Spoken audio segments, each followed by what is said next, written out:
این خاطر می‌خواستیم که رفت و آمدی ما و شما بیشتر شود. ونحن نريد أن يكون علاقتنا وتعاوننا أكثر. و ما و شما امروز یک فرصت خیلی نادری داریم که رابطه و مناسبات خود را در همه گونه سمت‌هایی که با دایره وکالت‌های ما دخل دارند توسعه بخشیم و البته رشد دهیم. وإن اليوم لدينا فرصة أن نبذل جهودنا حتى يكون هذه علاقتنا وهذه دفعتنا أكثر بكثير. بنابر سیاست پیشگرفته پیشوای ملت تاجیکستان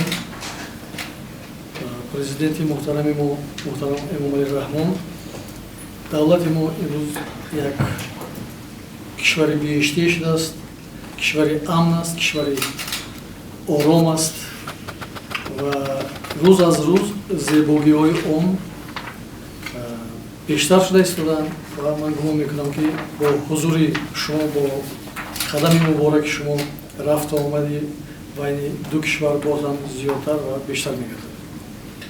وبالسياسة المختبرة من جانب زعيم العمال رئيس جمهورية طاجيكستان إمام علي رحمان أن نرحب بجميع الأبواب مفتوحة ونبذل جهودنا في هذه. و علاوه بر اون که دو ملت با هم خیلی نزدیکن، ما راهبران خیرتمند و دوراندیش داریم، تمام امکانات فراهم آورده شده است.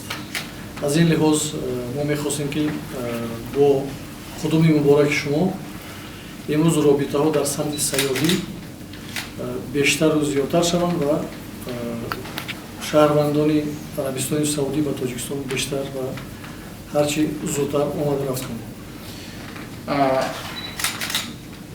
مضيفا إليه أن بين الشعبين الطاجيكي والسعودي والقيادة الرشيدة أن جميع المتطلبات موجودة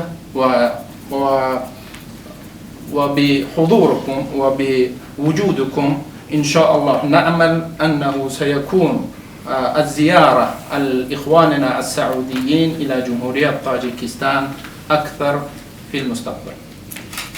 امروز خواستیم در حضور شما با اشتراک شما از سفرهای شما از تأثیرات شما بعضی برداشت کنیم و البته برای آینده نزدیک و آینده متوسط و دراز مدت نقشه های خیلی فراگیر تهیه کنیم.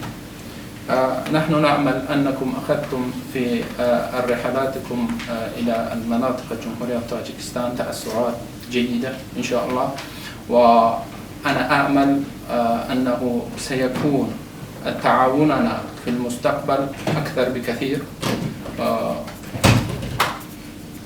در پیش باز چند روز پر از سیر و سیاحت ها هستند. من گمان میکنم که شما خسته نشدید و البته تیمی کمیته رشد سیاحی و دیگر وزارت اداره که ما را همراهی میکنند و خدمت شما هستند. في بقية الأيام إن شاء الله عندنا سيكون الرحلات إلى المناطق الأخرى، وآمل أنكم ما تعبتم في الرحلات هذه، وإن شاء الله جميع الوزارات والإدارات سيكونون في خدمتكم ممثلين.